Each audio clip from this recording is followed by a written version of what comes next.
सत्संग में बहुत से लोग आते हैं और लोग सत्संग में आने का मतलब यही समझते हैं कि सत्संग में जाओ तो कुछ मिल जाए, कुछ चमत्कार हो जाए, कुछ घटना हो जाए, हमारे जीवन में तुरंत तुरंत कुछ लाभ हो जाए।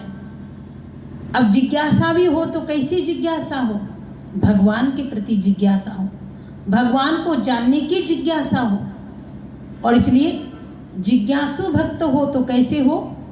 भक्त ध्रुव जैसे। कि भक्त ध्रुव ने संसार में जब ठोकर खाई, कहते हैं कि एक सौतीली माता ने जब भक्त ध्रुव को अपने ही पिता के गोद से हटा दिया तो सौतीली माता के कटु वचन ही भक्त ध्रुव को भक्ति की ओर ले गए। और भक्ति की किसने? ध्रुव ने। किसके लिए? भगवान को पाने के लिए। और इसलिए जिज्ञासा हो तो कैसी जिज्ञासा हो? भक्त ध्रुव जैसी जिज्ञासा हो।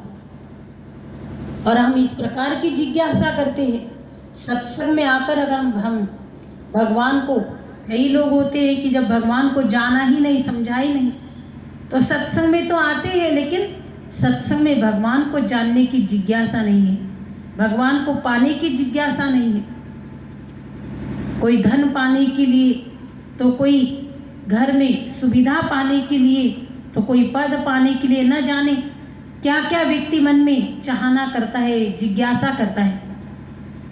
इसलिए हमारे जीवन में भी चाहना हो, मन में जिज्ञासा हो तो कैसी हो? भगवान के प्रति हो। और हम अगर चाहेंगे कि हमें संसार में ये मिले, वो मिले, संसार का सुख मिले, वैभव मिले, तो आज तक जिसने भी संसार की चाहना की तो क्या मिला? दुख ही दुख मिला। तभी तो संत लोग कहते हैं कि संसार की चाहना व्यक्ति को क्या नहीं बनाती है।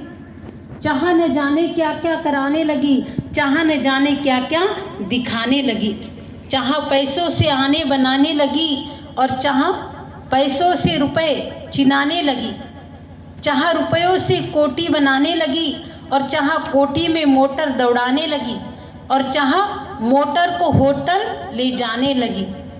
तो आगे क्या होता है कि कहते हैं कि चाह होटल में बोतल खुलाने लगी।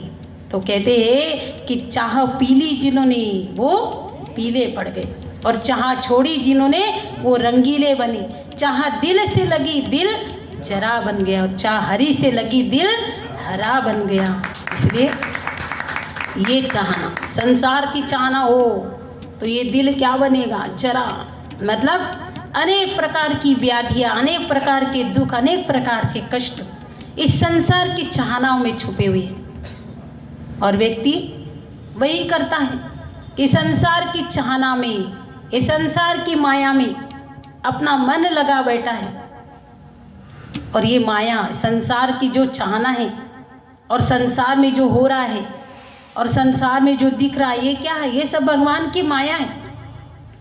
और ये माया बड़ी विचित्र है और विचित्र होने के साथ साथ बड़ी प्रबल है कि व्यक्ति संसार की माया में, संसार की चाहना में न जाने व्यक्ति अपने जीवन में क्या से क्या बन जाता है।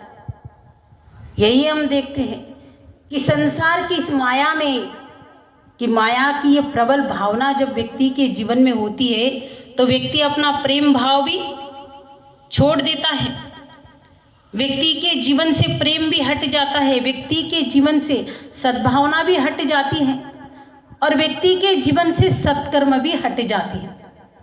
क्योंकि ये माया जब व्यक्ति के जीवन में प्रभावी बन जाती है, हावी हो जाती है, तो व्यक्ति कैसे बनता है? व्यक्ति स्वार्थी बन जाता है, व्यक्ति लोभी बन जाता है। और जहाँ लोभ और जहाँ स्वार्थ जागृत होता है वहाँ प्रेम नष्ट हो जाता है, वहाँ सद्भावना नष्ट हो जाती है। इसलिए हम देखते हैं कि जब व्यक्ति का मन निश्चल होता है, निश्चल मन कब होता है? जब व्यक्ति छोटे अवस्था में होता है, बाल्य अवस्था में।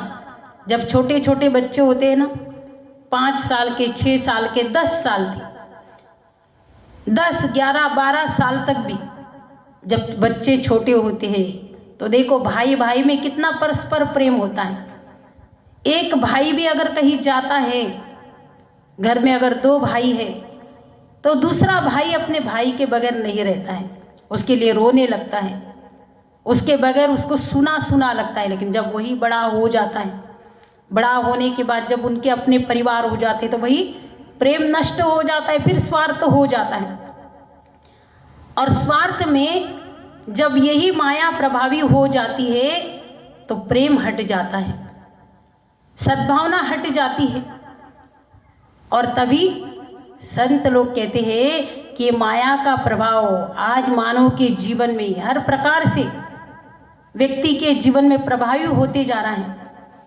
तो कहते हैं ये माया तेरी बहुत कठिन है राम, ये माया तेरी बहुत कठिन है राम, ये माया तेरी बहुत कठिन है राम, ये माया तेरी बहुत कठिन है राम।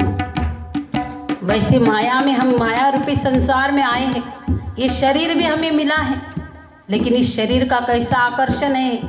संत लोग समझाते हैं, रक्त मांस हड्डी के ढेर पर मड़ा हुआ है चाम, रक्त मांस हड्डी के ढेर पर मड़ा हुआ है चाम, देख इसी की सुंदरता, देख इसी की सुंदरता हो जाती नींद हराम, ये माया तेरी बहुत कठिन है राम, ये माया तेरी बहुत कठिन है राम। करता नित्य विरोध क्रोध का कहता बुरा परिणाम, करता नित्य विरोध क्रोध का कहता बुरा परिणाम, होता क्रोधित स्वयं तो होती